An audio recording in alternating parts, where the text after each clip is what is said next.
રાજકોટ મહાનગરપાલિકા દ્વારા 21 જૂન વિશ્વ યોગ દિવસ નિમિત્તે શહેરના 5 સ્થળોએ યોગનું આયોજન કરવામાં આવેલ છે। આ આયોજન અંગે જરૂરી ચર્ચા વિચારણા કરવા માટે માનનીય મેયર નૈનાબેન પેઢડિયાના અધ્યક્ષ સ્થાને સેન્ટ્રલ ઝોન કચેરી કોન્ફરન્સ હોલમાં એક મીટિંગનું આયોજન કરવામાં આવ્યું હતું। વિશ્વ યોગ દિવસ નિમિત્તે શહેરમાં સેન્ટ્રલ ઝોન, રેસકોર્સ મેદાન, વેસ્ટ ઝોન, નાના મવા ચોક ખાતેનું મેદાન, east zone, Greenland party plot, Mahatma Gandhi museum અને જીજાબાઈ સ્વિમિંગ પુલ ખાતે એકવા યોગાનું આયોજન કરવામાં આવેલ છે।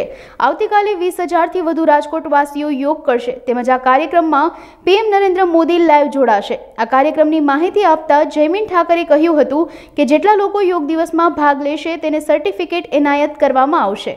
દેશના વડાપ્રધાન માનનીય નરેન્દ્રભાઈ મોદી સાહેબે 21 જૂન વિશ્વ યોગ દિવસ એટલે કે સમગ્ર વિશ્વની અંદર 21 જૂનના દિવસે યોગ દિવસ તરીકે ઉજવવાનું નક્કી કર્યું છે। તેના ભાગરૂપે રાજકોટ મ્યુનિસિપલ કોર્પોરેશન દ્વારા આવતીકાલે કુલ 5 જગ્યાએ અલગ અલગ યોગાનો કાર્યક્રમ રાખવામાં આવેલ છે। Racecourse ground Madhavrao Scindia racecourse ring road ઉપર આવેલ ક્રિકેટ સ્ટેડિયમની અંદર એક જગ્યા એ છે। બીજું નાના મવા રોડ ઉપર આવેલ 150 રિંગ રોડ ઉપર સિલ્વર હાઇટ પાસેનું ગ્રાઉન્ડમાં યોગની ઉજવણી કરવામાં આવેલ છે।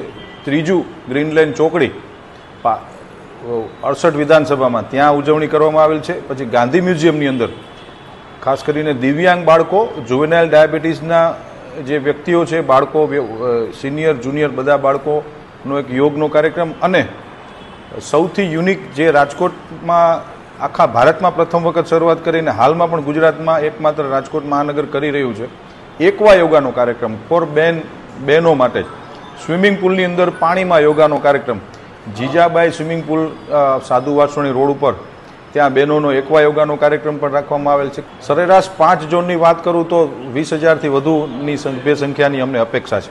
20,000 થી વધુ લોકો રાજકોટમાં કાલે સવારે યોગ કરશે। યોગ દિવસ નિમિત્તે લોકોને શું કહેશો?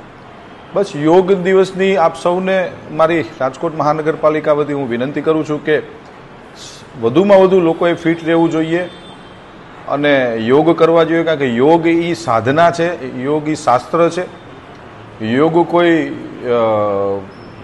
અત્યારની સંસ્કૃતિમાંથી આવેલી વસ્તુ નથી, યોગ તો આદિકાળથી આવેલી વસ્તુ છે અને હંમેશા આપણે ફિટ રહેવું જોઈએ। દેશના વડાપ્રધાન માનનીય નરેન્દ્રભાઈ મોદી 70 વર્ષથી ઉપરની વયના હોવા છતાં જે યોગથી આજે સમગ્ર દેશની સેવા કરી રહ્યા છે તેનું માત્ર ને માત્ર કોઈ કારણ હોય તો યોગ છે।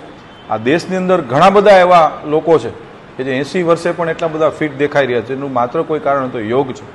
આપ સૌ મિત્રોના માધ્યમથી, આપ ઇલેક્ટ્રોનિક મીડિયાના માધ્યમથી રાજકોટના લોકોને અપીલ કરું છું, બહેનો, ભાઈઓ, વડીલો, માતાઓ અને બાળકો સમગ્ર લોકોને આવતીકાલે 21 જૂને સવારે યોગ દિવસમાં આપ સૌ રાજકોટ મહાનગરપાલિકાના કાર્યક્રમની અંદર આપ સૌ આવો એવી આપને વિનંતી છે। અને દર વખતની જેમ આ વખતે પણ રાજકોટ મહાનગરપાલિકાએ જે લોકો પાર્ટિસિપેટ કરશે એને એક પ્રમાણપત્ર આપવા અમે જઈ રહ્યા છીએ।